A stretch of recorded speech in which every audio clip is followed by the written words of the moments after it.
ഒരുപാട് dendrobium species ഉണ്ട്. അതിലൊരു വ്യത്യസ്തമായിട്ടുള്ള ഒരു സ്പീഷീസ് വെറൈറ്റി എന്റെ കയ്യിരിക്കുന്നത് ബഡോട് കൂടിയുള്ള ഒരു പ്ലാന്റ് ആണ്. നമ്മൾ റിവേഴ്സ് ആയിട്ടാണ് ഇതിനെ വളർത്തിയിരിക്കുന്നത്.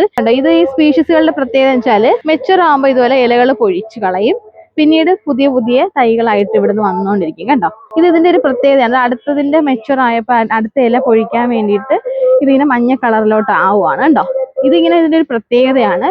ഇലകൾ അങ്ങനെ ഒരുപാട് ഉണ്ടാവത്തില്ല സ്പീഷീസുകൾക്ക്. ഇത് നോക്കി ഇതിനകത്ത് നോക്കി അതുപോലെ തന്നെ പഴയ തണ്ടുകൾ. പക്ഷെ പഴയ തണ്ടെന്ന് പറയാൻ പറ്റത്തില്ല, ആ തണ്ടുകളിലാണ് പൂവ് ഉണ്ടാവുന്നത്. അപ്പൊ അതങ്ങനെ തന്നെ വർഷങ്ങളോളം നിൽക്കും ഈ തണ്ട് മാത്രമായിട്ട്. പുതിയ പുതിയ വരുന്നതിൽ ഇല ഉണ്ടാവും. പൊഴിച്ച തണ്ടുകളിൽ ഇതുപോലെ ഫ്ലവേഴ്സ് പിടിക്കും. നല്ലൊരു മിൽക്കി വൈറ്റ് പോലത്തെ ഒരു ഫ്ലവർ ആണ് ഇത് വരുന്നത്. അപ്പോൾ ഇതിന്റെ ഫോട്ടോസ് നമ്മൾ സൈഡിൽ കൊടുക്കുന്നുണ്ട്. വിരിഞ്ഞ് കഴിയുമ്പോൾ ചിലപ്പോൾ ഞാൻ ഉണ്ടാകത്തില്ല, അതുകൊണ്ട് ജസ്റ്റ് വീഡിയോ എടുത്തു എന്നുള്ളേ ഉള്ളൂ. അപ്പൊ ആർക്കെങ്കിലും വേണമെങ്കിൽ നല്ല ലെങ്തി പ്ലാന്റ് ആണ്, നോക്കി സൈസ് നോക്കി എന്റെ പകുതിയോളം ഉണ്ട്. ആർക്കെങ്കിലും വേണമെങ്കിൽ sulosorchids.com എന്ന വെബ്സൈറ്റിൽ പർച്ചേസ് ചെയ്യാം, അല്ലെങ്കിൽ 7034019668 വാട്സപ്പ് ചെയ്യാം, നേരിട്ട് വരാം. ഒരുപാട് വെറൈറ്റി എക്സോട്ടിക്കുകൾ ഉണ്ട്, അതെല്ലാ വെറൈറ്റിയിലും ഉണ്ട്.